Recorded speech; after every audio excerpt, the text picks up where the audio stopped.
At gameranx, we enjoy a good glitch, but some of them make the game unbearable. Hi folks, it's Falcon, and today on gameranx, the 10 worst recent game-breaking glitches. Now before we get into it, just a quick disclaimer, some of these have been fixed. We're not acting as if this is a stationary situation and it should be made known. Anything can be patched, and it's great when developers do that. Number 10, in the game Prey, specifically the PC version, there was a rare but absolutely game-destroying bug in the form of save file corruption. Basically, what would happen is your save files would corrupt in the game, you wouldn't be able to continue, and if there were corrupted save files, the game just would crash eventually. So even if you were able to load another file, it just wouldn't work, it would screw up anyway. Now this was a rare bug, but it did happen to the IGN reviewer, who gave it a 4 out of 10 because of this bug. I think Prey is a good game, I enjoy it. It's not a 4 out of 10 even with an awful bug.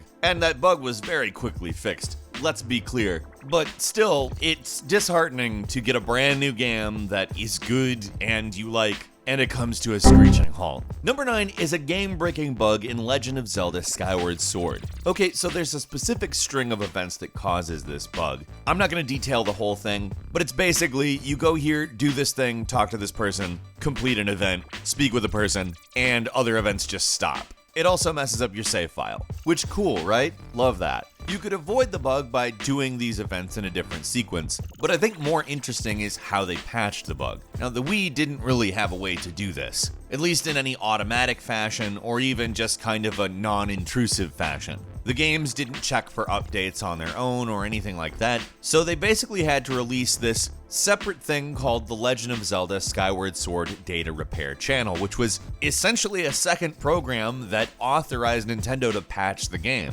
That mechanism just didn't exist in the Wii, and once the Nintendo eShop closed, that was that. You could also send your SD card to Nintendo customer service, and they would fix it for you, which, wow, that sounds like a waste of time, doesn't it? But then again, this was a while back. Things were very different. Maybe put Skyward Sword on the Switch, Nintendo. Oh, I can't stop coughing. Number 8, the Division 2 ended up a lot better than the first, and even the first at the end of its run ended up a lot better than when it started. But there was a process involved, and a lot of patches were released for this game during the course of making it into something good. One of those patches did make the game good, but for a small number of players, it also made high-end backpacks disappear from inventories as well as lock them entirely out of the game. Also, it's important to note that despite the Division's kind of rocky rollout, let's say, it did have a lot of people playing it, and a small number of people is still a big number of people. They were able to identify the problem causing this very quickly, but because of the way the Division was set up, they weren't able to update it quickly. On April 1st, 2016, they said, "We will be deploying a fix in update 1.1 on April 12th that should resolve instances of the infinite loading backpack issue. Due to this fix requiring a client patch, we cannot deploy it at an earlier date. We thank you for your patience." Now, keeping in mind that a live services game is something you play on an ongoing basis, 12 days without it is a lot. When the game basically takes your stuff from you, it's also kind of, I don't know if I want to keep risking it every moment of the day, because I'm sure people were like, I'm gonna wait. Number 7 is Fallout 76. Just the whole game. The whole game is a glitch itself. There's a patch, it's called uninstalling the game. I'm obviously just kidding, but it did have glitches that were game-breaking in their own way. Namely that the game itself was already broken when it was launched. I mean, it was launched in a very glitchy state. It was absurd. But as they work on fixing those, there are also new areas that they are working to add. I mean, this is a live service game, so that's kind of a thing that happens on the regular in those. And players have accidentally glitched into new areas. For instance, Vault 63, an under construction vault that clearly had something go bad in it. The area didn't have a way out, however, players fast traveled out, but they were worried about getting banned. Bethesda didn't ban them, but still. The reason they were worried is because there's another area of the game players had glitched into, which was a developer's area with copies of every item you could get, as well as a non-player character, ooh la la Fallout 76, a single non-player character somewhere in the code of this game, wow. But anyway, Bethesda concluded that they had gotten there through attempting to glitch and banned a bunch of accounts who were there. I don't know how they determined that it was intentional, because hey, this is Bethesda, their games are very glitchy. It's so charming. I think the gaming community has moved on from that view. It's not charming. And it's kind of amazing how many glitches still exist in this game months and months after its release.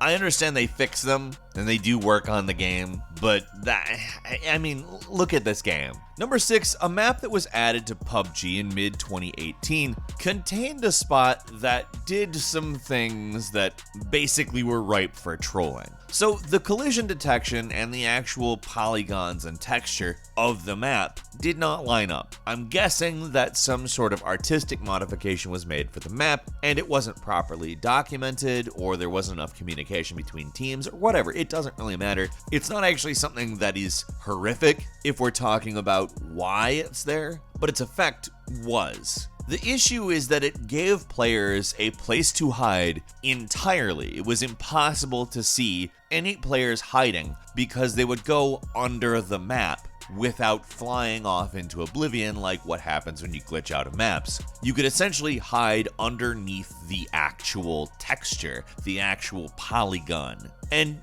you could see right up towards anyone doing anything in the vicinity. And you could shoot up through the map, meaning this glitch basically made this area of the map unplayable. Because frankly, not everybody is going to know about this glitch, and the people who do are going to take advantage of it. Now, this one only took a few days to get patched because obviously, but for those few days, I'm sure that map got a lot less traffic. Number 5, Metroid Other M had a serious problem that basically made it so there's a door that can't be unlocked or opened, despite the fact that there's nothing on the other end of the door except the rest of the game. You could cause this issue simply by backtracking at a certain point, which, let's just go ahead and say that's what Metroid's about. Like, there's so much backtracking in every Metroid game. The fact that backtracking could cause a bug was, I guess, particularly ironic. Nintendo put up a support page saying, proceed through the door that was just unlocked at the end of the room before you do any backtracking and you will avoid the bug, which is good and all, but I'll bet a lot of people didn't do that. And get this, remember the annoying way of fixing the bug that Zelda had that wasn't the support channel they created? Sending in an SD card? Yeah, that was the only way you could fix this problem if you had caused the bug. Send in the SD card. There was no Metroid Other M support channel you could download and patch the game, which kinda sucks. Number 4, when Diablo 3 came out, there was a game-breaking bug found early in the game when you come across a Templar follower that you could exchange your shield with. If indeed you did exchange your shield, it immediately kicked you off the server, gave you an error, and you couldn't log back in until it was completely fixed. Fortunately, this one was fixed fast. They hotfixed it within 24 hours of the problem, which is a big deal, honestly. Players were expecting it to take up to a week until they actually released a patch, and Blizzard immediately was like, nope, this is too big a deal for that. Number 3, the last boss in Monster Hunter World on the PC caused what appeared to be a save file corruption, preventing you from progressing after beating the boss. There was a big controversy with this because it affected a lot of people and didn't affect a lot of other people. What was found is that it actually was a problem with video codecs. Capcom basically assumed that video codecs they used to compress the specific cutscene in question would be there, and they weren't always. You actually had to download them manually, update Windows. There were various ways of getting those video codecs, but once you got them, you could progress. That was it. That was the fix. Which was kind of anticlimactic for a lot of people who were having a lot of problems and arguing pretty vehemently that their problems were real, with people who were saying, no, there's no save file corruption, that's nonsense. It just turned out not to be save file corruption, that's all. Or even really a bug with the game, to be honest. Well, it certainly acted like a bug and it prevented people from completing the game. It actually kinda wasn't any coder's fault, but Capcom definitely could have thought ahead a little bit better here, nonetheless. Number 2, in Red Dead Redemption, there is a bug that if you retry from a checkpoint for the mission Polite Society Valentine style, it will make Sadie, Abigail, and Jack not present until Chapter 4. Now, given a lot of Red Dead Redemption is built around the camp and the kind of community in the camp, it is a pretty different experience without them there. Now, you could make the argument it's not game-breaking, but it does really change the rhythm of these chapters of the game, and although you can go back and play those missions in Chapter 4, everything just makes a little bit more sense when they're in the camp from Chapter 2. Fortunately, Rockstar did issue a patch not long later. And finally, the last bug we want to look at today was a Far Cry 5 death loop that would occur because the game would autosave while you're falling to your death. Now, there are various ways that this could happen. In some cases, just falling in a certain area would trigger an autosave, but in others it would be because of helicopters or planes, and some of those things were fixed later. However, I don't know if all of them were fixed.